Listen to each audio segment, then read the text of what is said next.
Class start करें फिर। कितने बच्चे आ गए हैं? यार कर दें स्टार्ट। चलो ठीक है, स्टार्ट करते हैं क्लास। हाँ जी, यूट्यूब पे अपलोड कर देंगे। यूट्यूब पे अपलोड हो जाएगा, आपको LMS पे लिंक भी मिल जाएगा, नो वरी, परेशान नहीं हो, ठीक है। ओके लेकिन लाइव ओके, हो क्लास गया। ज़्यादा ज़रूरी है, क्योंकि लाइव क्लास में जो है कुछ चीज़ें ऐसी होती हैं जो बच्चों को एक्सप्लेन करनी पड़ती हैं। सो लाइव क्लास में आप लोगों के लाइव जो है वो क्वेश्चन हो जाते हैं। आप लोगों के फ़ायदे के लिए लाइव क्लास की, अदरवाइज रिकॉर्ड करके सेट यहाँ पे कर सर देना जी और जरा अदरवाइज रिकॉर्ड करके यहाँ पे जरा ऑडियो सेट का करना। मसला होता है सर जी। हम्म।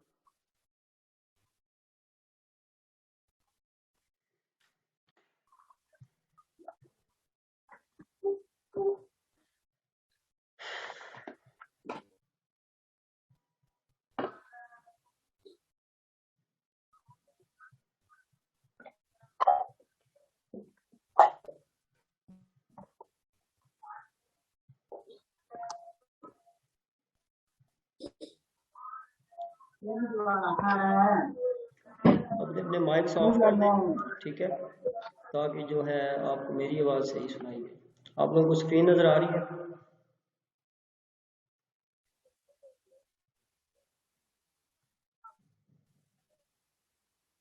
स्क्रीन नज़र आ रही है बच्चों? मैंने स्क्रीन शेयर किया है।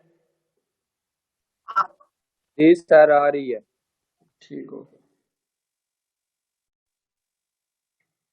अच्छा, लास्ट टाइम हमने पढ़ा था कि प्रोग्रामिंग लैंग्वेज क्या होती है, प्रोग्राम क्या होता है, हमने ये सारी चीज़ें पढ़ी थी, और हाई लेवल लैंग्वेज पढ़ी थी और लो लेवल लैंग्वेज पढ़ी थी, ऐसे ही है।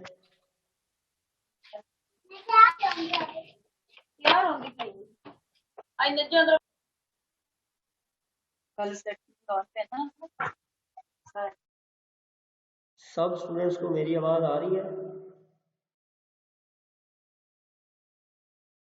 जी सर, आ रही है। ठीक हो। गर्ल्स बच्चों, आवाज़ आ रही है? हमारा बेटे, आवाज़ आ रही है? यस सर, आ रही है। ठीक हो।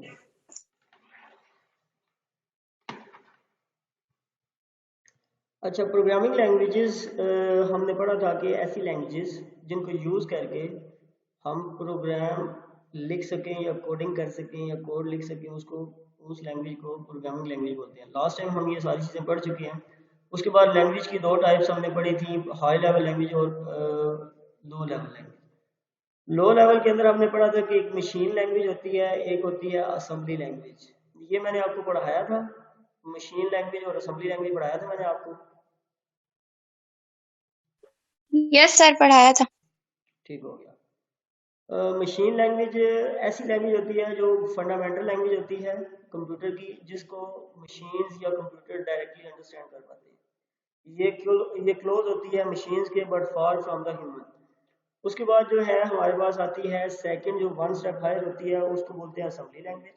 असेंबली लैंग्वेज हम उसमें बाइनरी कोड की जगह क्या रिप्लेस कर देते हैं, हम उसमें कर देते हैं आपके सिंबल्स। सिंबल्स उसमें यूज़ कर देते हैं। सिंबल्स को समझना और उनको उनके ऊपर काम करना आसान होता है। ये वन स्टेप हायर होती है मशीन लैंग्वेज से।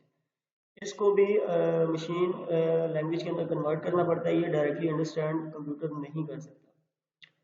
उसके बाद आ जाती है हाई लेवल लैंग्वेज। जो हाई लेवल लैंग्वेज थी, वो जो होती है वो नियर टू द ह्यूमन होती है, but far from the machines. High level languages वो लैंग्वेजेस होती हैं जिनको यूज़ करके हम प्रोग्राम लिखते हैं, और उन प्रोग्राम्स को हम ट्रांसलेट करते हैं, देन वो मशीन्स या कंप्यूटर उसको अंडरस्टैंड कर पाते हैं। उन हाई लेवल लैंग्वेज के अंदर हमारे पास BASIC Fortran, COBOL, Pascal, C plus plus, Java, JavaScript, Python, Ruby और विजुअल बेसिक, ये सारी की सारी आ जाती हैं लैंग्वेजेस। अब ये सारी की सारी लैंग्वेजेस जो हैं ये सारी हाई लेवल लैंग्वेजेस हैं, और इन सब लैंग्वेजेस को, इनके अंदर जो भी प्रोग्राम लिखा जाता है, उसको, जो कोड लिखा जाता है, उसको सोर्स कोड बोलते हैं। सोर्स कोड वो कोड होता है, a code written in the high level language is called source code. जो भी आपका कोड, जो भी प्रोग्राम आपका हाई लेवल लैंग्वेज के अंदर लिखा जाता है, उस प्रोग्राम को, उस कोड को हम सोर्स प्रोग्राम या सोर्स कोड बोलते हैं। ये भी आप लोगों को मैंने बताया था।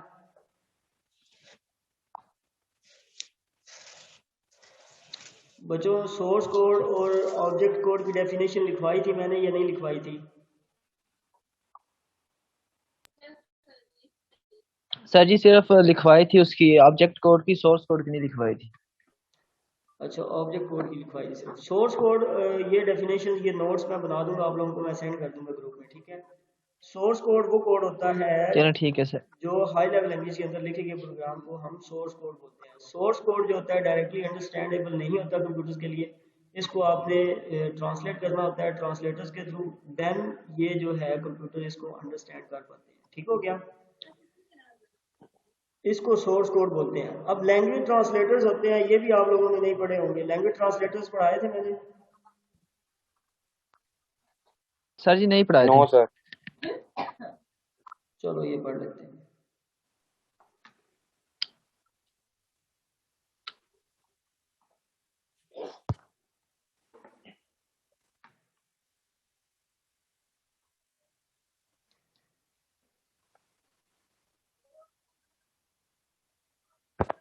यहाँ पे लिखवा देता हूँ, साथ साथ आप लोगों के नोट्स बन जाएंगे। अगर आप लोग यहाँ से देख के करना चाहें देन भी ठीक है, अगर आप लोग नोट करना चाहें देन भी ठीक है। सबसे पहले तो हमारे पास है जी source code. So what is source code? बेटे अपने माइक क्लोज कर दें ताकि आप लोगों को मेरी आवाज़ सही है।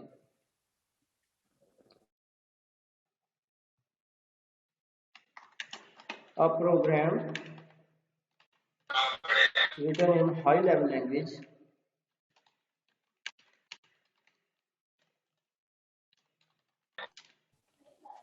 is called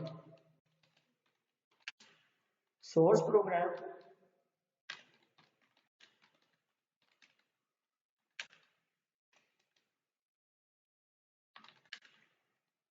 or source code.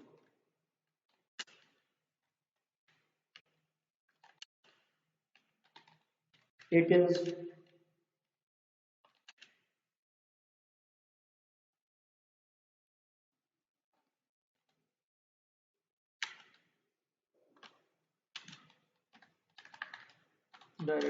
not directly understandable by the computers.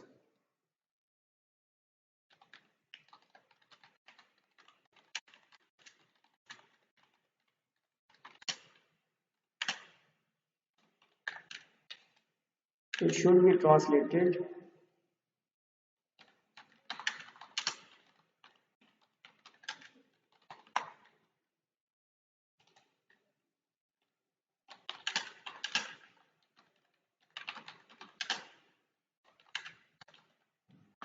into machine code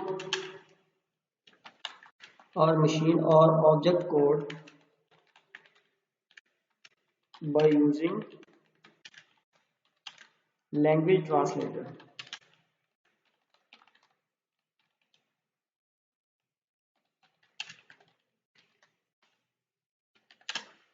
Then computers or machines can understand it.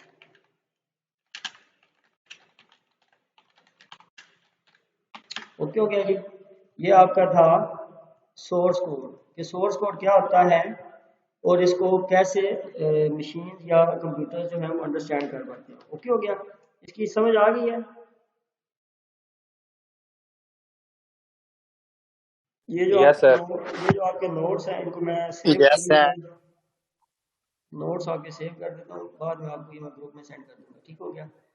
अच्छा, हमारे पास ये जो सोर्स कोड होता है ठीक हो गया। इसको ऑब्जेक्ट कोड के अंदर ट्रांसलेट करने के लिए, इसको ऑब्जेक्ट कोड के अंदर या मशीन लैंग्वेज के अंदर ट्रांसलेट करने के लिए हमारे पास लैंग्वेज ट्रांसलेटर यूज होते हैं। किंद्रा रानी बेटे आपको क्या प्रॉब्लम है? आपने हैंड रेज किया हो कि आपको आवाज नहीं आ रही?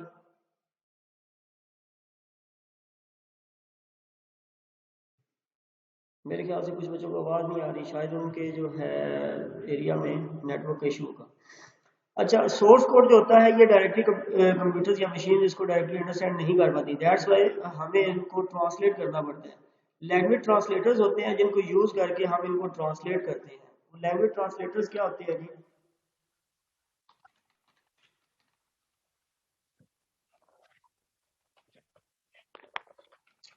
Language translator,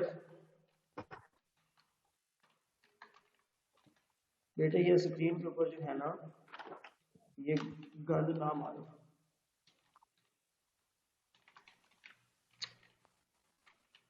language translator is a programme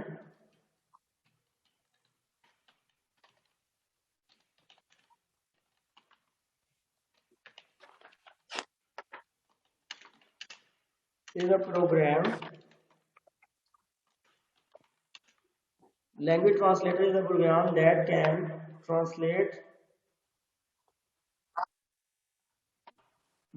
translate the program written in high level language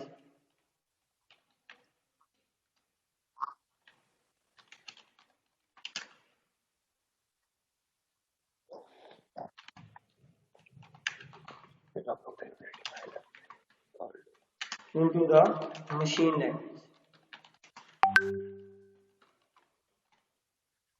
ठीक हो गया बच्चों। लैंग्वेज ट्रांसलेटर एक ऐसा प्रोग्राम होता है जो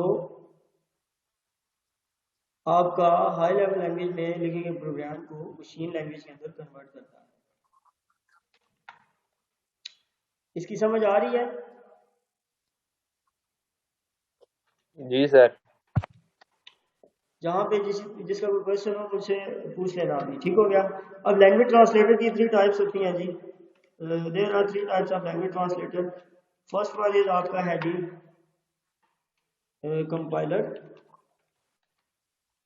सेकंड वन आपका है इंटरप्रेटर और थर्ड वन आपका है जी असेंबलर। ये आपके वो लैंग्वेज ट्रांसलेटर्स होते हैं जो आपका जो प्रोग्राम होता है हाई लेवल लैंग्वेज के अंदर लिखा होता है उसको मशीन या सोर्स कोड को ऑब्जेक्ट कोड के अंदर कन्वर्ट करता है। सबसे पहले है जी कंपाइलर। कंपाइलर क्या होता है? किसी स्टूडेंट को कोई आइडिया कि कंपाइलर क्या होता है?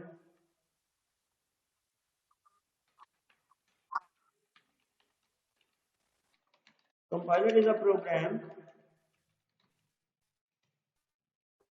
Is a language translator. इसको प्रोग्राम भी बोल सकते हैं या लैंग्वेज ट्रांसलेटर भी बोल सकते हैं।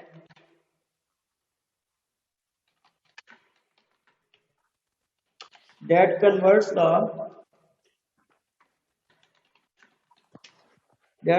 the high level languages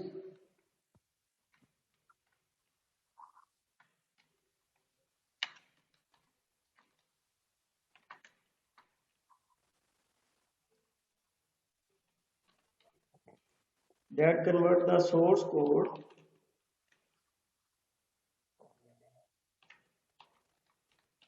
written in high level language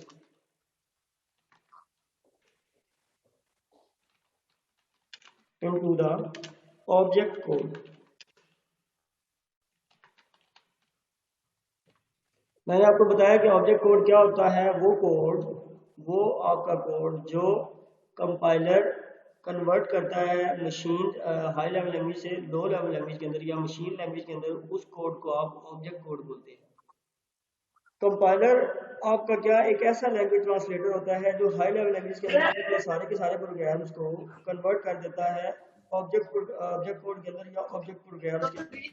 ये अच्छा, अब आपको बताता हूँ कि ये कंपाइलिंग करता कैसे है या ये कन्वर्जन करता कैसे है। आपकी जितनी भी हाई लेवल लैंग्वेज हैं, सी है, C++ है, C# जावा है, उन सब का अपना अपना एक ट्रांसलेटर होता है, उन सब लैंग्वेज का कंपाइलर होता है। आप जो भी प्रोग्राम लिखते हैं, जो भी आप कोड करते हैं, वो सोर्स कोड होता है। उसको मशीन्स तब तक अंडरस्टैंड नहीं कर पाती जब तक आप इसको कन्वर्ट नहीं करते या इसको आप ट्रांसलेट नहीं करते या कंपाइल नहीं करते। हर एक लैंग्वेज जो भी आप इंटीग्रेटेड डेवलपमेंट एनवायरनमेंट यूज कर रहे होते हो उसके अंदर उस लैंग्वेज का कंपाइलर भी इंटीग्रेटेड होता है। जैसे ही आप प्रोग्राम लिखते हो, प्रोग्राम स्टार्ट करते हो या कंपाइल करते हो, वो सारे का सारा प्रोग्राम या सारे का सारा कोड लाइन नंबर या स्टेटमेंट नंबर 1 से लेके एंड तक जितनी भी उसकी स्टेटमेंट्स हो, चाहे 10 हो, 20 हो, 100 हो, 50 हो, जितनी भी स्टेटमेंट्स हो, उन सबको कंपाइल करता है। कंपाइल करने के बाद एंड पे एरर दिखा देता है। अगर उसमें कोई एरर ना निकले तो आपको आउटपुट शो हो जाती है। अगर उसमें कोई एरर निकले तो वो एरर शो करवा देता है। वो कहता है कि पहले एरर रिमूव करें, देन अगेन कंपाइलिंग करें। ये आपका सोर्स कोड जो होता है, सोर्स प्रोग्राम जो होता है, उसको एज अ होल सारे के सारे प्रोग्राम को इकट्ठा कन्वर्ट कर देता है। अगर 100 लाइनें लिखी हुई है तो 100 की 100 लाइन्स को इकट्ठा कन्वर्ट करेगा और एंड पे आपको उसमें जो भी एरर होगा वो एरर दिखा देगा। अगर एरर आपका रिमूव हो गया तो वेरी गुड, अगर एरर आप फाइंड कर सकें तो ठीक है। जब तक एरर आपका निकलता नहीं है, जब तक एरर आपका रिमूव नहीं होता, तब तक आप जो है अपनी आउटपुट स्क्रीन के ऊपर नहीं देख सकते। जैसे ही आप एरर रिमूव करते हैं, दोबारा कंपाइल करते हैं, तो वो आपको स्क्रीन के ऊपर आउटपुट शो करवा देता है। लेकिन जो इंटरप्रेटर होता है, ये कंपाइलर था। कंपाइलर क्या करता है कि 100 की 100 लाइनें अगर है तो सारी की सारी लाइनें कंपाइल करने के बाद एंड पे आपको जो है वो एरर दिखाता है। लेकिन जो सेकंड नंबर पे हमारे पास आ रहा है इंटरप्रेटर, इंटरप्रेटर क्या करता है, ये लाइन बाय लाइन जो है वो ट्रांसलेशन करता है। इंटरप्रेटर का क्या काम होता है, ये आपकी पहले एक लाइन जो है वो ट्रांसलेट करेगा, उसमें अगर कोई एरर आ गया तो वो उधर ही उसको स्टॉप कर देगा। स्टॉप करने के बाद आपको बताएगा कि इसमें एरर है। जब तक आप एक लाइन के अंदर एरर रिमूव नहीं करेंगे, ये नेक्स्ट लाइन को ट्रांसलेट या नेक्स्ट लाइन को इंटरप्रेट नहीं करेगा। कंपाइलर और इंटरप्रेटर में ये मेन डिफरेंस है कि कंपाइलर क्या करता है, इकट्ठे प्रोग्राम सारे के सारे प्रोग्राम को एज अ होल ट्रांसलेट करके एंड पे एरर देता है, जबकि इंटरप्रेटर जो होता है ये लाइन बाय लाइन ट्रांसलेट करता है, स्टेटमेंट बाय स्टेटमेंट ट्रांसलेट करता है और एक स्टेटमेंट को ट्रांसलेट करने के बाद वहीं पे उसको एरर शो करवा देता है। वो नेक्स्ट लाइन को कंपाइल करते ही नहीं है, नेक्स्ट लाइन को वो ट्रांसलेट करता ही नहीं है जब तक आप पहली लाइन में से एरर रिमूव नहीं करते।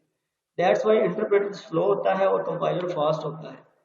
कंपाइलर जो है वो ऑब्जेक्ट कोड जनरेट कर देता है जिसको आप बार बार एग्जीक्यूट कर सकते हैं, लेकिन इंटरप्रेटर क्या होता है, ये ऑब्जेक्ट कोड जनरेट नहीं करता। इसलिए हर बार आपने एक प्रोग्राम लिखा है 50 लाइनों का, अब कंपाइलर ने क्या करना है, वो 50 लाइनों को कंपाइल किया, उसको कोई एरर नहीं मिला तो उसने ऑब्जेक्ट कोड जनरेट करके रख दिया। दोबारा जब कंपाइल करेंगे तो इतना ज़्यादा टाइम नहीं लगेगा क्योंकि ऑलरेडी ऑब्जेक्ट कोड जनरेट हुआ होगा, ठीक है। लेकिन अगर आप इंटरप्रेटर यूज करते हैं या उस लैंग्वेज का इंटरप्रेटर है, तो इंटरप्रेटर क्या करता है कि हर बार उसने 50 की 50 लाइनें ट्रांसलेट करनी है, उसने ऑब्जेक्ट कोड नहीं जनरेट करना, उसने हर एक लाइन को सिंगल वन बाय वन उसने ट्रांसलेट करना है, देन आपको आउटपुट दिखानी है। दैट्स व्हाई इंटरप्रेटर हमारा स्लो होता है और कंपाइलर हमारा फास्ट होता है। उसके बाद आ जाता है जी असम्बलर। असम्बलर भी हमारा लैंग्वेज ट्रांसलेटर है। असम्बलर क्या करता है, असम्बलर असेंबली लैंग्वेज के अंदर लिखे गए प्रोग्राम को कन्वर्ट करता है मशीन लैंग्वेज के अंदर।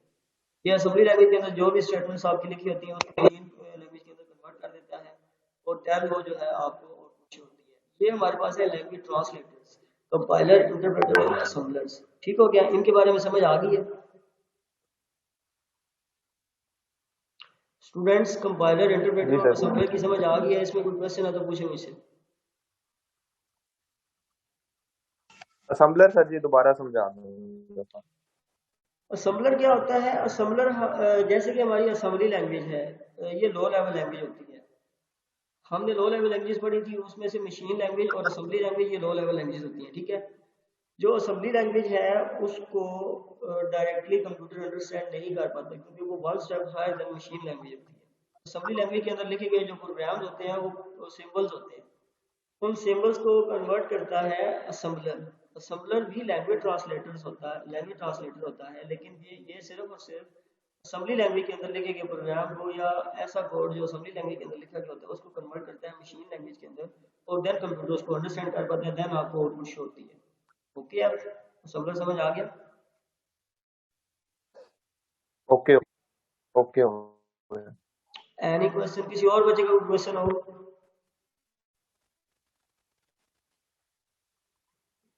बच्चों असेंबलर समझ गया, लैंग्वेज ट्रांसलेटर समझ आ गए हैं? लैंग्वेज ट्रांसलेटर समझ आ गया बच्चों? Next yes sir. आगे चले नेक्स्ट।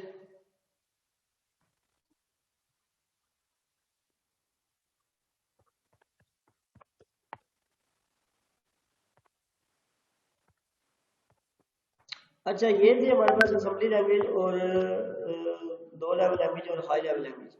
उसके बाद यहाँ पे हमारे पास आ रहा है source code plus object code. यहाँ पे ये बता रहे हैं कि सोर्स कोड क्या होता है और ऑब्जेक्ट कोड क्या होता है। सो हमने सोर्स कोड के बारे में भी पढ़ा हुआ है और ऑब्जेक्ट कोड के बारे में भी पढ़ा हुआ है, ऑब्जेक्ट कोड क्या होता है, और तीसरा यहाँ पे इन्होंने जो दिया हुआ है वो है executable code. So what is executable code? किसी बच्चे को पता हो कि एग्जीक्यूटेबल कोड क्या होता है?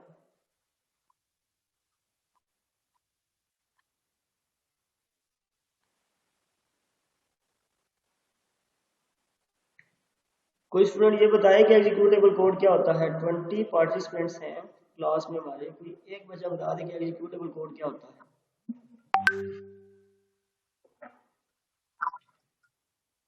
एग्जीक्यूटेबल कोड क्या होता है बच्चों, बताओ। सर जी दिमाग। हम्म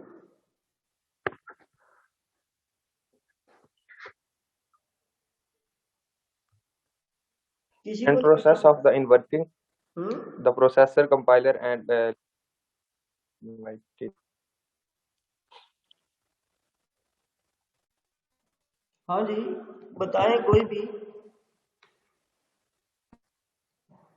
अच्छा, प्रोग्राम और सॉफ्टवेयर में क्या फर्क है?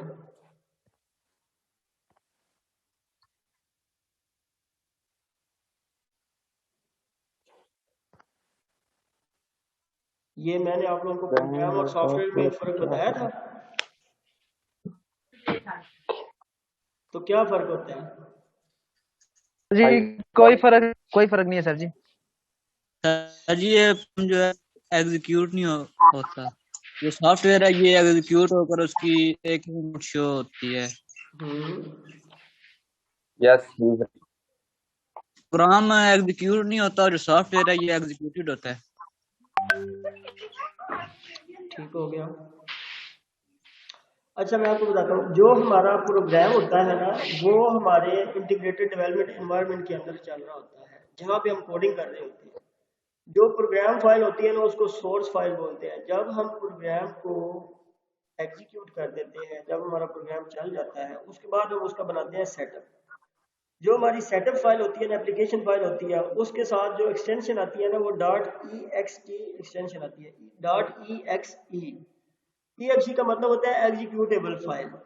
एग्जीक्यूटेबल कोड वो होता है, प्रोग्राम और सॉफ्टवेयर में एक्चुअली कोई डिफरेंस नहीं है, लेकिन सिर्फ ये माइनर सा डिफरेंस है कि प्रोग्राम जो होता है वो एडिटेबल होता है और जो आपका सॉफ्टवेयर होता है वो एग्जीक्यूटेबल होता है। सॉफ्टवेयर आपकी फाइनल प्रोडक्ट होती है, जो आप प्रोग्राम बना रहे होते हैं, प्रोग्राम को आपने एग्जीक्यूटेबल फाइल के अंदर, एप्लीकेशन के अंदर, या एंड जो होता है, एंड प्रोडक्ट जो होती है, या फाइनल सेटअप के अंदर आप कन्वर्ट कर देते हैं। जो आपका प्रोग्राम होता है, जो आपका कोड होता है, उसको आप कन्वर्ट कर देते हैं एप्लीकेशन फाइल के अंदर, .exe फाइल के अंदर। जो exe फाइल होती है, जो exe कोड होता है, उसको एग्जीक्यूटेबल कोड बोलते हैं। वो एक ऐसा सेटअप होता है जिसको आप इंस्टॉल कर देते हैं और वो एग्जीक्यूटेबल फाइल बन जाती है, जो आप कस्टमर के या यूज़र के कंप्यूटर के अंदर, पीसी के अंदर इंस्टॉल कर देते हो और वो बार बार एग्जीक्यूट होता है, बार बार वो चलता रहता है। लेकिन जो सोर्स फाइल होती है आपकी, या जो सोर्स कोड होता है, वो प्रोग्राम जो होता है आपका, सोर्स प्रोग्राम जो होता है वो आपका उसी सॉफ्टवेयर के अंदर या इंटीग्रेटेड डेवलपमेंट एनवायरनमेंट के अंदर ओपन होता है, जहाँ से आप उसको एडिट करते हैं, उसमें चेंजिंग करते हैं, उसमें नई चीज़ें ऐड कर सकते हैं, कुछ चीज़ें रिमूव कर सकते हैं। लेकिन जो आपकी एग्जीक्यूटेबल फाइल बन जाती है, वो जस्ट आपका सॉफ्टवेयर इंस्टॉल होता है और एग्जीक्यूट होता है, रन होता है, चलता है, उसमें चेंजिंग फिर आप नहीं कर सकते। एग्जीक्यूटेबल कोड वो होता है जिसको आप एप्लीकेशन का सेटअप बना देते हैं, फाइनल प्रोडक्ट के तौर पे आप उसको कन्वर्ट कर देते हैं, जो इंस्टॉल होता है, इंस्टॉल होने के बाद रन कर जाता है। जो रन होता है सिस्टम के अंदर या कस्टमर के या आपके क्लाइंट के पीसी के ऊपर रन करता है, वो आपका एग्जीक्यूटेबल होता है कोड। जो आपका सोर्स कोड होता है या जो आपका ऑब्जेक्ट कोड होता है, वो आपका उस लैंग्वेज के इन्वायरमेंट के अंदर आपका बनता है, जहाँ पे आप उसको एडिट कर सकते हैं, उसके अंदर चेंजिंग कर सकते हैं। लेकिन एग्जीक्यूटेबल कोड के अंदर आप चेंजिंग नहीं कर सकते। जो आपकी सेटअप फाइल बनती है, जस्ट वो सेटअप होता है, उसको आप इंस्टॉल करते हैं, वो रन करता है, वो बार बार एग्जीक्यूट होता है, चलता है, अपना काम करता है, उसमें आप नहीं कर सकते। अब समझ आ गई है? सोर्स कोड, ऑब्जेक्ट कोड और सर इसकी डेफिनेशन भी लिखवा दें। मैं डेफिनेशन आपको लिख के सेंड कर दूंगा, ठीक हो गया? ये अभी क्लास के अंदर अगर मैं नोट्स बनाने लग गया तो टाइम बहुत ज़ाया हो जाएगा, क्योंकि साथ साथ नोट्स राइट करने होते हैं, तो उसमें टाइम ज़्यादा वेस्ट हो जाता है। एंड पे आपको मैं नोट्स बना के अभी ग्रुप में सेंड कर दूंगा। ओके हो गया। सोर्स कोई कोड वो कोड होता है जिसको आप चेंज कर सकते हैं, सिंपली एडिट कर सकते हैं, कोई बट जो एग्जीक्यूटेबल कोड होता है ये वो कोड होता है जिसको आप चेंज नहीं कर सकते। ठीक हो गया। इसको आप एग्जीक्यूट कर सकते हैं, चला सकते हैं, रन कर सकते हैं, लेकिन इसको आप चेंज नहीं कर सकते, एडिट नहीं कर सकते। सिंपली दो डिफरेंस है इसमें सोर्स कोड में और एग्जीक्यूटेबल कोड में। सोर्स कोड जो होता है आपका ये एडिटेबल होता है और एग्जीक्यूटेबल जो कोड होता है वो एडिटेबल नहीं होता, वो जस्ट आप उसको रन कर सकते हैं, चला सकते हैं। ओके हो गया। क्लियर है बच्चों? कोई क्वेश्चन?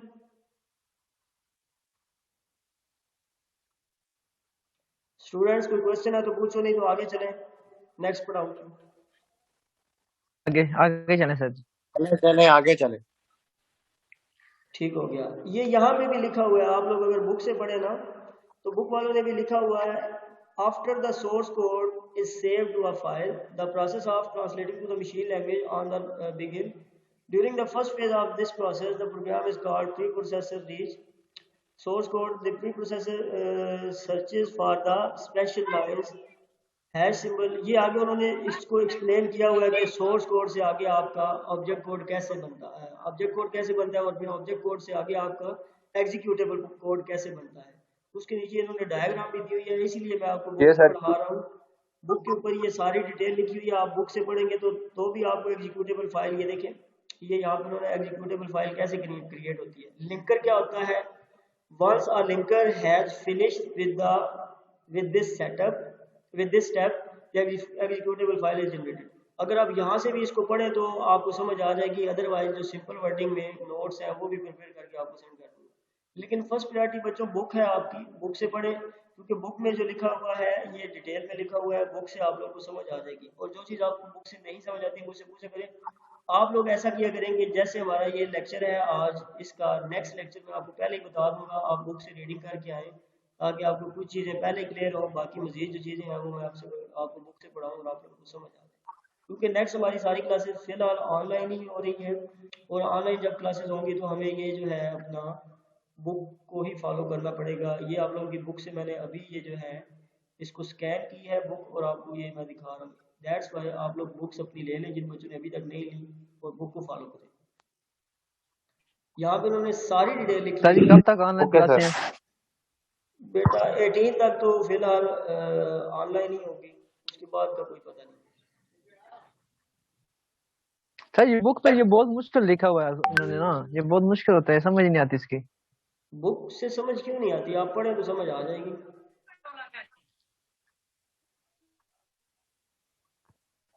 चलो ठीक है सर, इंशाल्लाह कोशिश करें।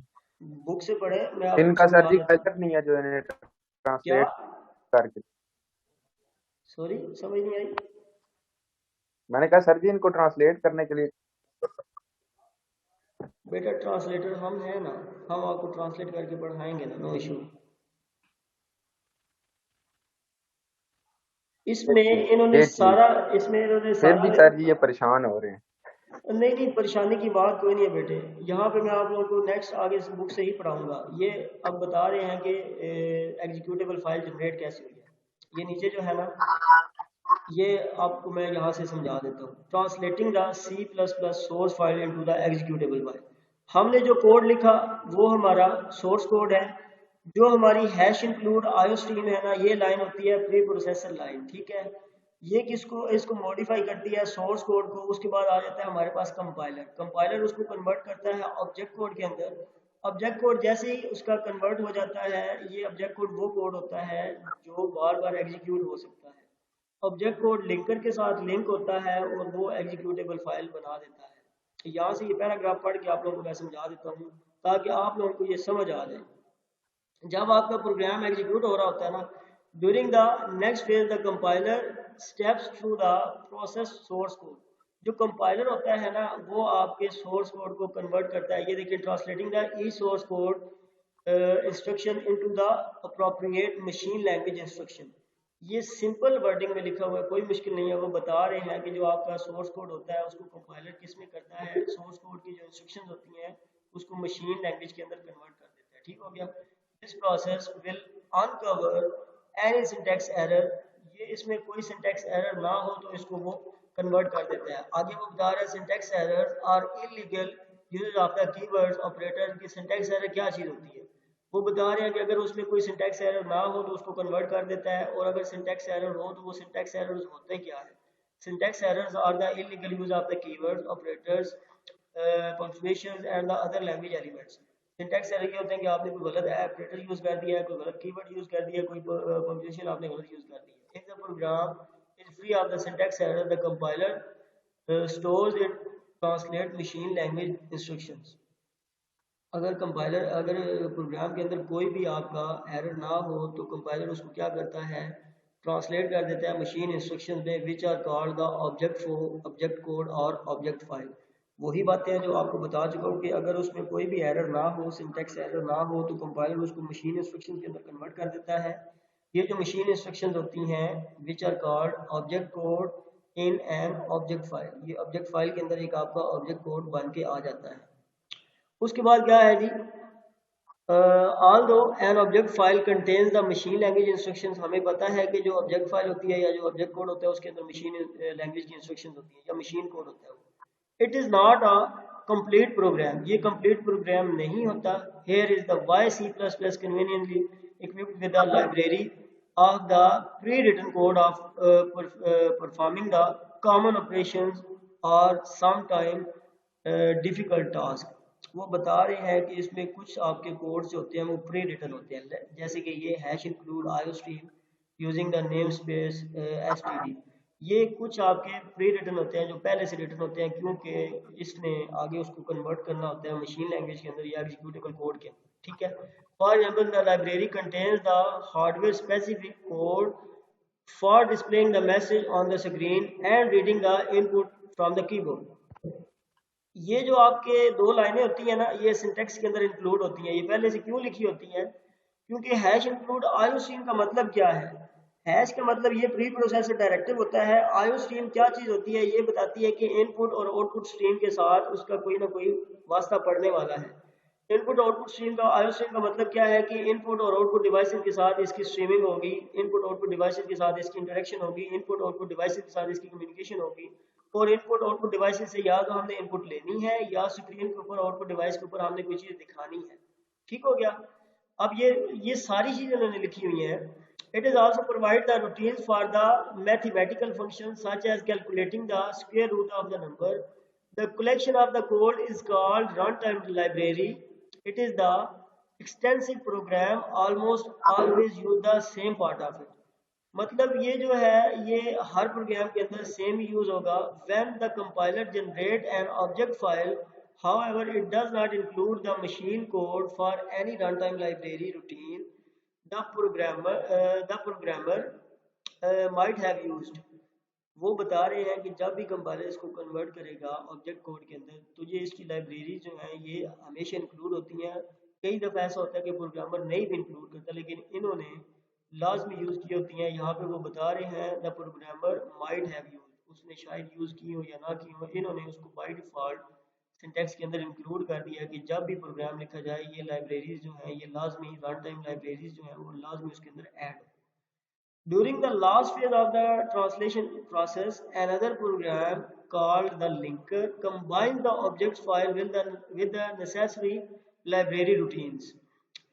जैसे ही कंपाइलर इसको ऑब्जेक्ट कोड के अंदर कन्वर्ट करता है ना, ऑब्जेक्ट कोड के अंदर जो मशीन इंस्ट्रक्शंस होती हैं, जो ऑब्जेक्ट कोड होता है वो ये लिंकर है। लिंकर भी एक प्रोग्राम ही होता है जैसे कंपाइलर है, उसके साथ ये लिंक हो जाता है। लिंकर का मतलब ही है कि इसने ऑब्जेक्ट कोड को अपने साथ लिंक कर लेना है।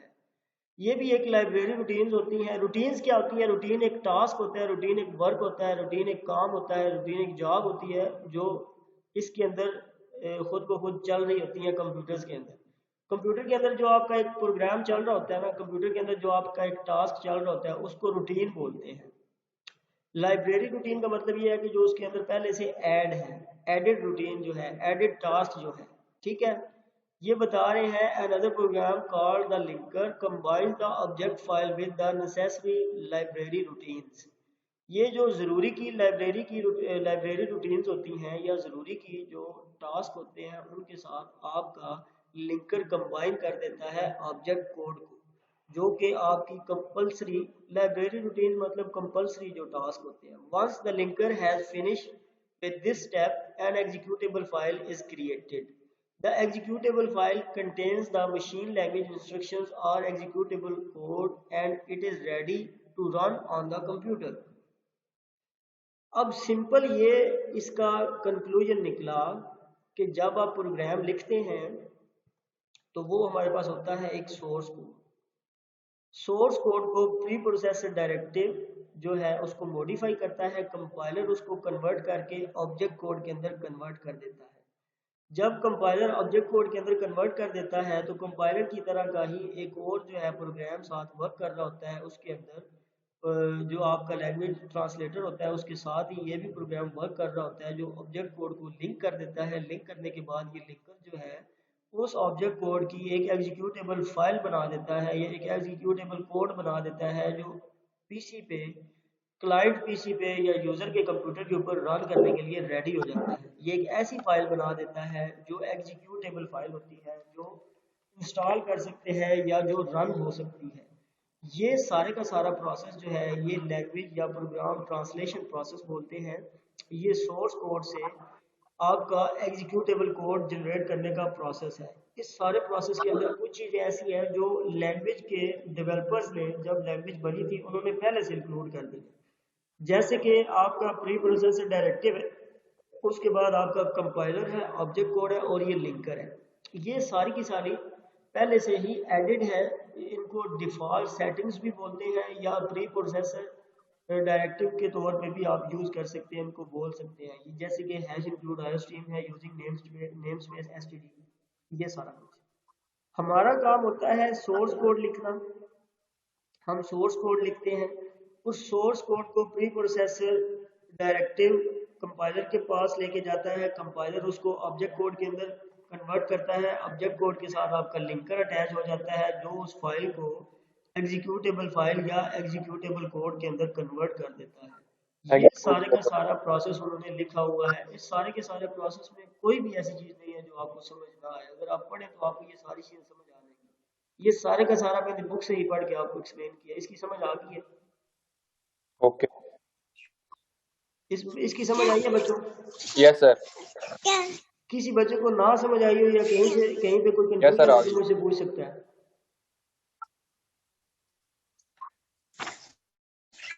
कहीं पे प्रॉब्लम है तो मुझे बताओ, मैं एक्सप्लेन दोबारा कर देता हूँ।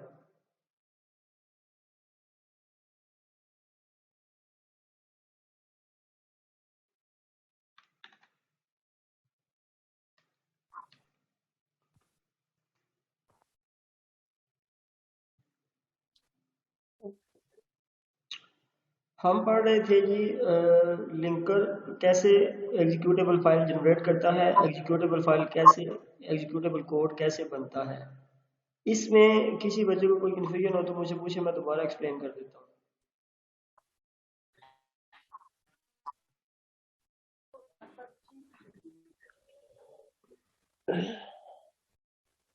No confusion.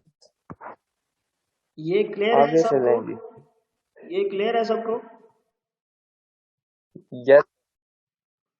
ठीक हो गया।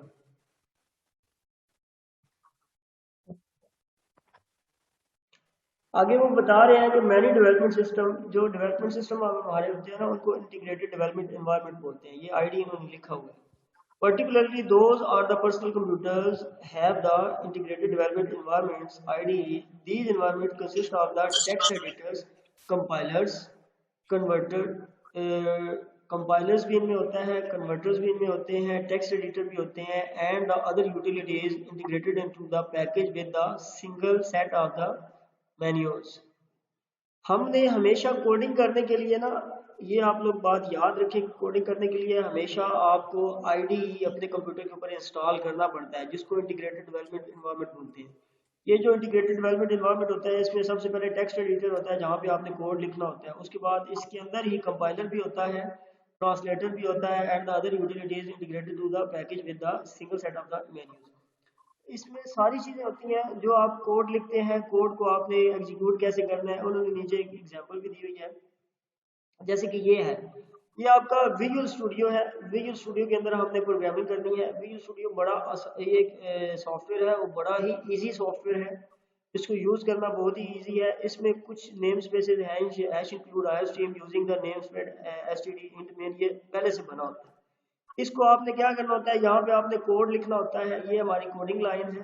कोड लाइन लिखने के बाद लोकल विंडो डिबगर, यहाँ से इसको स्टार्ट कर देना होता है। स्टार्ट करने पे ये कंपाइलर इसको कन्वर्ट करता है। इसके अंदर जो जो एरर्स होते हैं वो एरर दिखाता है। अगर एरर नहीं होते तो वो कंपाइलर हमें आउटपुट दिखा देता है। ये इंटीग्रेटेड डेवलपमेंट इन्वायरमेंट जो है ना विजुअल स्टूडियो का, ये सबसे ज़्यादा कम्प्रिहेंसिव है और सबसे ज़्यादा आसान है। इसमें आप अपने सॉफ्टवेयर बना सकते हैं। सॉफ्टवेयर बना के क्लाइंट के पीसी के ऊपर इंस्टॉल करने के लिए एग्जीक्यूटेबल फाइल्स भी जनरेट कर सकते हैं। ये बहुत ही आसान है। इसमें चेक पॉइंट्स लगे होते हैं कि एल्गोरिथम्स क्या होते हैं, कंप्यूटर प्रोग्रामिंग लैंग्वेज इन्वर्टेड, ये क्या होती चीज़ें होती हैं, ये सारे के सारे इनके चेक पॉइंट्स हैं। ये इस बुक में इन्होंने दिए हुए हैं कि आपने क्या क्या समझा है। बुक बड़ी आसान है, हमें तो आसान लगती है, आप लोगों के लिए थोड़ी सी डिफिकल्ट होगी क्योंकि आप लोग इसमें कुछ लैंग्वेज ऐसी यूज़ की हुई है इंग्लिश जो जल्दी समझ नहीं आती, या कुछ टर्म्स ऐसी हैं जो आपको समझानी पड़ती हैं। अदरवाइज कोई इसमें मुश्किल चीज़ें नहीं है। अच्छा, what is program made of, वो कहते हैं कि प्रोग्राम किससे बना है, प्रोग्राम में क्या क्या चीज़ें होती हैं, लैंग्वेज के एलिमेंट्स क्या होते हैं। There are the certain elements common of programming language. हर प्रोग्रामिंग लैंग्वेज के अंदर ना कुछ एलिमेंट्स होते हैं जिनको यूज़ करके आप उस लैंग्वेज के वो एलिमेंट्स कहलाते हैं जिनको यूज़ करके आप प्रोग्राम बनाते हैं। सबसे पहले तो कीवर्ड्स होते हैं। कीवर्ड्स क्या होते हैं, कोई बताएगा कि कीवर्ड्स क्या होते हैं?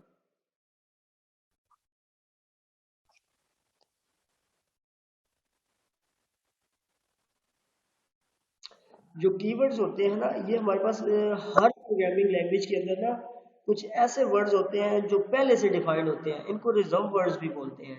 जो प्रोग्रामर का जो प्रोग्राम या जो लैंग्वेज बनाने वाला डेवलपर होता है, वो कंपनी या वो डेवलपर जिसने वो लैंग्वेज बनाई होती है, वो लैंग्वेज बनाने वाले जो होते हैं उन्होंने कुछ वर्ड्स इसके अंदर ऐसे वर्ड्स जो पहले से उन्होंने बना के रख दिए होते हैं। कीवर्ड्स या रिजर्व वर्ड्स ऐसे वर्ड्स होते हैं जिनका पर्पस और मीनिंग पहले से डिफाइंड होता है।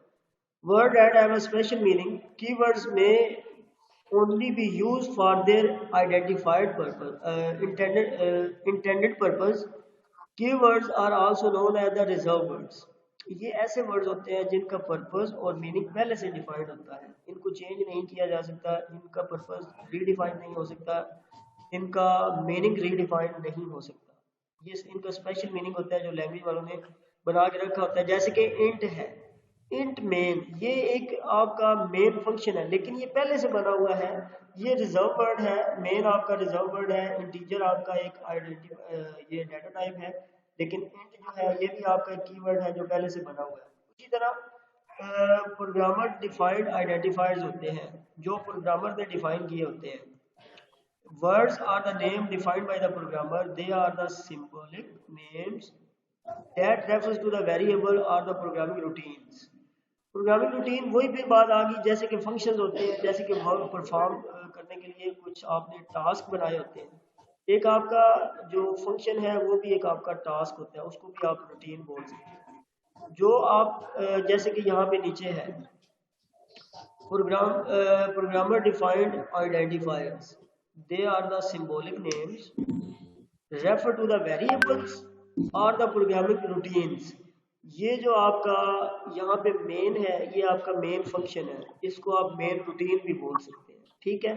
इंट जो है ये आपका एक वेरिएबल का नेम है, इंटीजर, ये आपका प्रोग्रामर डिफाइंड आइडेंटिफायर है जिसको आप किसी भी वेरिएबल को असाइन करने के लिए यूज कर सकते हैं। उसके बाद ऑपरेटर्स होते हैं। Operators perform the operation on the one or more operands. Operators जो होते हैं, ऑपरेटर्स परफॉर्म ऑपरेशंस वन और more operands and operand is usually a piece of a data like a number. अब ऑपरेटर्स क्या होते हैं और ऑपरेंड्स क्या होते हैं ये आपको मैं यहाँ पे लिख के दिखा देता हूँ। फॉर एग्जांपल ए है और ए प्लस बी है। जो हमारे पास ये प्लस है ना, ये हमारे पास ऑपरेटर है। ये जो प्लस हम यूज कर रहे हैं ये हमारे पास ऑपरेटर है, इसको मैं रेड कर देता हूँ, ये हमारे पास ऑपरेटर है। ये ऑपरेटर क्या करता है, इन दो ऑपरेंड्स के ऊपर बी आपका और ये जो आपका है ए, ये दो आपके ऑपरेंड्स हैं। इन ऑपरेंड्स के ऊपर कोई भी ऑपरेशन परफॉर्म करने के लिए ये ऑपरेटर यूज होता है। ये ऑपरेंड्स के ऊपर कोई भी ऑपरेशन परफॉर्म करवा सकता है। ये आपका प्लस का ऑपरेटर है, इसको अरिथमेटिक ऑपरेटर बोलते हैं। ये ए और बी को मिला देता है, ए और बी इसके ऑपरेंड्स कहलाएंगे। ये ऑपरेटर इन ऑपरेंड्स के ऊपर कोई भी ऑपरेशन परफॉर्म करने के लिए हम यूज कर सकते हैं। यहाँ पे उन्होंने यही बताया, operator perform the operation on one और मोर ऑपरेंड्स। ये एक ऑपरेंड के ऊपर भी ऑपरेशन परफॉर्म करने के लिए यूज होते हैं, दो ऑपरेंड्स के ऊपर भी ऑपरेशन परफॉर्म करने के लिए यूज होते हैं। उसके बाद आ जाती है punctuation. Punctuation characters that mark the beginning or the end of the statement or the separate item in a list। जैसे कि हमारे पास कोई भी स्टेटमेंट को टर्मिनेट करने के लिए हमारे पास ये आपके पास स्टेटमेंट टर्मिनेटर यूज होता है, इसको सेमी कॉलन बोलते हैं। ये जो है आपका सेमी कॉलन हमारे पास, ये कोई भी स्टेटमेंट को टर्मिनेट करने के लिए यूज हम करते हैं, इसको स्टेटमेंट टर्मिनेटर भी बोलते हैं। हर लैंग्वेज के अंदर इस तरह की पंक्चुएशंस होती हैं जो कि उसका पर्पस प्रोग्राम डेवलपर जो होता है या लैंग्वेज डेवलपर जो होता है उसने पहले से उसमें डिफाइन किया होता है। फिर सिंटैक्स होता है, मैंने आपको लास्ट टाइम भी बताया था कि सिंटैक्स क्या होता है। वो रूल्स होते हैं जिनको फॉलो करके आपने प्रोग्राम लिखना होता है। Rule that must be followed when constructing Yes, uh sir. Program. थोड़ी सी इन्होंने लैंग्वेज में वर्ड जो है वो मुश्किल यूज किए होंगे यहाँ, लेकिन पर्पस वही है, मीनिंग भी वही है। Rules that must be followed when constructing the program. यहाँ पे आप कंस्ट्रक्टिंग की जगह आप राइटिंग का प्रोग्राम लिख सकते हैं, मेकिंग का प्रोग्राम लिख सकते हैं, इजी वर्ड्स आप यूज कर सकते हैं। वो रूल्स जो होते हैं जो प्रोग्राम लिखने के लिए फॉलो किए जाते हैं या प्रोग्राम को राइट करने के लिए फॉलो किए जाते हैं, उन रूल्स को हम सिंटैक्स बोलते हैं। सिंटैक्स डिक्टेट्स द, डिक्टेट क्या होता है? डिक्टेटर नहीं होता जो अपने रूल चलाता है, जो अपनी मनवाता है। डिक्टेटरशिप जो होती है, ये डिक्टेट उन्होंने लिखा हुआ है। Dictates how a keyword and Management. हाँ जी, how a keyword and the operators may be used and where the punctuation symbols must be appear. ये डिक्टेट करता है, ये बताता है, जो सिंटैक्स होता है ये बताता है कि कौन से कीवर्ड कहाँ पे यूज होने हैं और कहाँ पे पंक्चुएशन सिंबल आएगा और कहाँ पे उसको अपीयर करवाना है। ओके हो गया। ये सारे के सारे जो एलिमेंट्स हैं ये प्रोग्राम बनाते हैं। कीवर्ड्स मिलके, प्रोग्राम डिफाइंड आइडेंटिफायर्स मिलके, ऑपरेटर्स मिलके, पंक्चुएशंस मिलके, उसका सिंटैक्स, ये सारे के सारे जब मिलते हैं तो हमारा एक प्रोग्राम बनता है। ये अब बुक में कोई मुश्किल नहीं है, जस्ट बुक को आपने समझना है और इसको समझ के आप पढ़ेंगे तो आपको आसानी से ये चीजें समझ आ जाएंगी। अब सबसे पहले वो कीवर्ड्स आगे, रिजर्व वर्ड्स कौन से होते हैं जी? 3 of the C++ keywords appear on the lines 3 and आगे क्या लिखा हुआ है जी? Using name space. पहला है 3 and 5 using name space and int. वो कह रहे हैं कि 3 of C++ keywords appear on the lines 3 and the 5। जो आपने ऊपर लाइंस लिखी हुई है ना, यहाँ पे ये जो आपका प्रोग्राम लिखा हुआ है वो यहाँ पे बता रहे हैं कि यहाँ पे 3 कीवर्ड्स यूज हुए हैं, पहले लाइन नंबर 3 के ऊपर और फिर 2 जो है वो 5 के ऊपर। 3 के ऊपर कौन से हैं जी? और यहाँ पे यूजिंग जो है ये कीवर्ड है आपका, और यहाँ पे इंट और मेन जो है ये कीवर्ड है आपका। तो नीचे बताया है कि कीवर्ड कौन कौन से हैं। 3 of the C++ keywords appear on the line 3 and 5। उसमें सबसे पहला आपका है जी यूजिंग, उसके बाद है जी नेम स्पेस, उसके बाद है जी इंट। ये 3 कीवर्ड्स हैं जो आपको यहाँ पे नजर आ रहे हैं। उसके बाद डबल है which appear on the line number 7 is also C++ keywords। These words which are written in the lowercase and each have the special meaning in the C++ and can only be used for the intended purpose। मतलब उसका जो पहले से purpose है, जो जरूरी उसका मकसद है, उसी के लिए यूज हो सकते हैं। ये अब आपको यहाँ पे उन्होंने एग्जांपल्स दे के समझाया है कि कीवर्ड्स क्या होता है। उसके बाद वो बता रहे हैं कि प्रोग्राम आइडेंटिफायर क्या होता है। The words hours, rate and the pay that appear in the program on the line number 7, 11, 15 and the 13th and 21 programmers define the identifiers। ये सारे के सारे क्या हैं जी? ये सारे के सारे आइडेंटिफायर्स हैं। ये आपको बता रहे हैं कि ये आपको प्रोग्रामर डिफाइंड आइडेंटिफायर्स बता रहे हैं। सबसे पहले लाइन नंबर 7 पे आ रहा है, 11 पे आ रहा है और 15 और 13 पे आ रहा है। अब हम देख लेते हैं कि लाइन नंबर 7 पे कौन सा है। लाइन नंबर 7 पे ये देख रहे हैं डबल, आवर्स, रेट एंड पे। ये प्रोग्रामर के डिफाइंड आइडेंटिफायर्स हैं जो प्रोग्रामर ने डिफाइन किए हुए हैं, इनको प्रोग्रामर डिफाइंड आइडेंटिफायर्स बोलते हैं। और आइडेंटिफायर क्या होता है ये आपको पता है? What is identifier? Any student?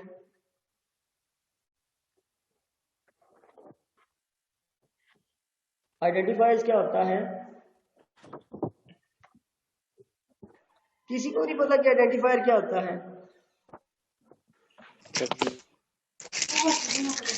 No sir, first time पढ़ रहे हैं। फर्स्ट टाइम पढ़ रहे हैं। हमारा, सलवा, किंजा, नुमान, सामिया, शाहनवाज, तहरीन, किसी बच्चे को नहीं पता?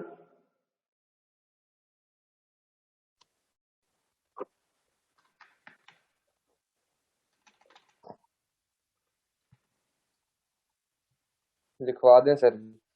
मैं बच्चों बता देता हूँ। यहाँ पे हम लिखते हैं int marks is equal to 10। अब यहाँ पे जो है ना हमारे पास इंट ये है, हमारे पास डाटा टाइप्स, ये जो मार्क्स है ना ये वेरिएबल नेम है। वेरिएबल नेम को आइडेंटिफायर बोलते हैं। ये आपका ऑपरेटर है और ये आपकी वैल्यू है और ये जो है आपका एंड बेस स्टेटमेंट टर्मिनेटर है। इसी तरह हम यहाँ पे इंट ले लेते हैं a इज इक्वल टू 20 और यहाँ पे आइडेंटिफायर जो होगा वो a होगा।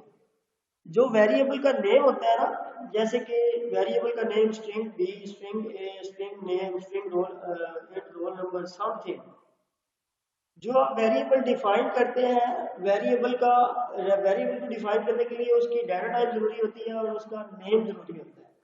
वेरिएबल जैसे आप वेरिएबल डिक्लेयर करते हैं या डिफाइन करते हैं, eight the time of variable declaration you will give the variable data type and variable name. वो जो वेरिएबल नेम होता है ना वो उसको आइडेंटिफाई करवा रहा होता है, आइडेंटिफायर होता है। जैसे कि एक पर्सन है, आप अली हैदर है, अली हैदर एक बच्चे का नाम है, वो उसकी आइडेंटिटी है, वो उसका आइडेंटिफायर है। हमारा नाम हमारा आइडेंटिफायर होता है। हमारा आइडेंटिटी कार्ड CNIC के ऊपर हमारा नाम लिखा होता है ना, वो नाम हमारा क्या होता है? वो नाम हमारा आइडेंटिफायर होता है, वो हमारे आइडेंटिटी के लिए यूज होता है। सिंपली ऐसे ही वेरिएबल का जो नेम होता है वो उसका आइडेंटिफायर होता है।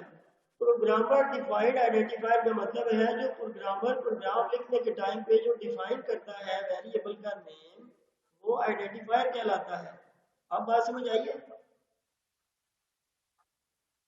Yes sir. सिंपल मीनिंग है आइडेंटिफायर का, जो उसको आइडेंटिफाई करवा रहा हो, जो उसकी आइडेंटिटी बता रहा हो। वेरिएबल जो है उसका हम एक नेम रखते हैं जो उसकी आइडेंटिटी बताता है, जो उसकी आइडेंटिटी दिखाता है, जो उसको आइडेंटिफाई करवाता है। That's why variable name is called identifier. और ये आइडेंटिफायर दो तरह के होते हैं। एक आइडेंटिफायर होता है स्टैंडर्ड आइडेंटिफायर, एक आइडेंटिफायर होता है यूजर डिफाइंड आइडेंटिफायर। जो प्रोग्राम के अंदर या लैंग्वेज के अंदर पहले से डिफाइंड होते हैं उनको बिल्ट इन आइडेंटिफायर्स बोलते हैं या स्टैंडर्ड आइडेंटिफायर्स बोलते हैं। और जो हम बनाते हैं, जो user at the time of writing the program, जब यूजर या प्रोग्रामर प्रोग्राम राइट कर रहा होता है उस टाइम पे जो उसको नाम देता है वेरिएबल को, वो हमारा यूजर डिफाइंड आइडेंटिफायर कहलाता है। अब आइडेंटिफायर्स की समझ आ गई है। दो तरह के आइडेंटिफायर्स होते हैं, एक बिल्ट इन होता है जिसको हम स्टैंडर्ड आइडेंटिफायर बोलते हैं और दूसरा आपका आइडेंटिफायर जो होता है वो यूजर डिफाइंड होता है। यूजर डिफाइंड प्रोग्रामर बनाता है at the time of writing the program, और जो बिल्ट इन होता है या स्टैंडर्ड होता है वो पहले से डिफाइंड होता है। यहाँ तक समझ आ गई है? Yes sir. बच्चों कुछ हाँ ना का जवाब दे दिया करो, अगर समझ आ रही है तो अच्छी बात है, अगर नहीं आ रही ताकि मैं आपको दोबारा समझा सकूं।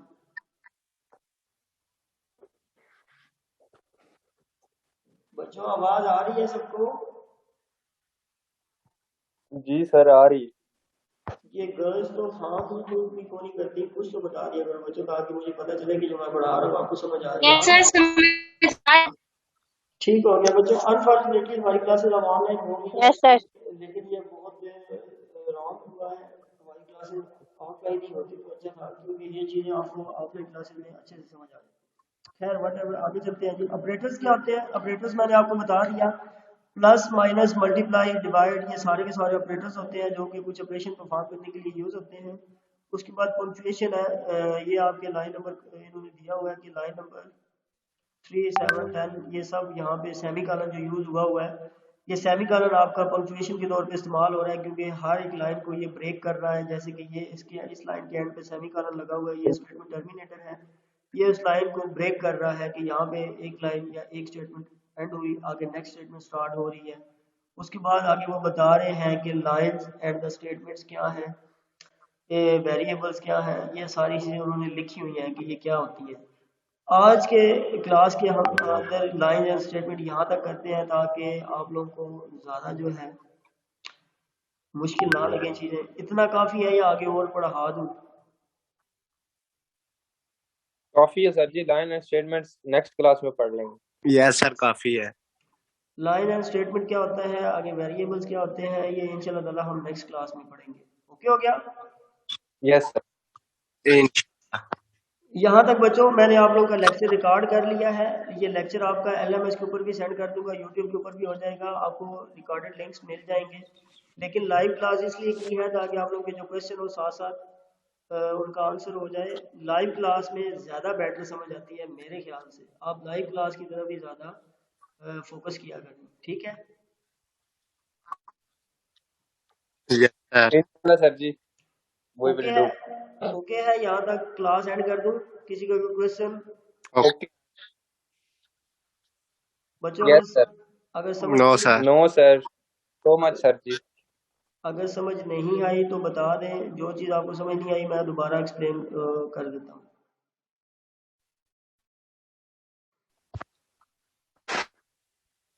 किसी स्टूडेंट का कोई क्वेश्चन हो बच्चे बताओ। बैठेंगे जो कंफ्यूजन। बच्चों आप लोग ये पढ़ना, इसमें जो भी मसला हुआ, जो भी इशू हुआ, ग्रुप में डायरेक्टली मुझसे डिस्कस कर लेना, नो इशू। क्या हो गया? ठीक है बच्चों, फिर क्लास एंड करते हैं।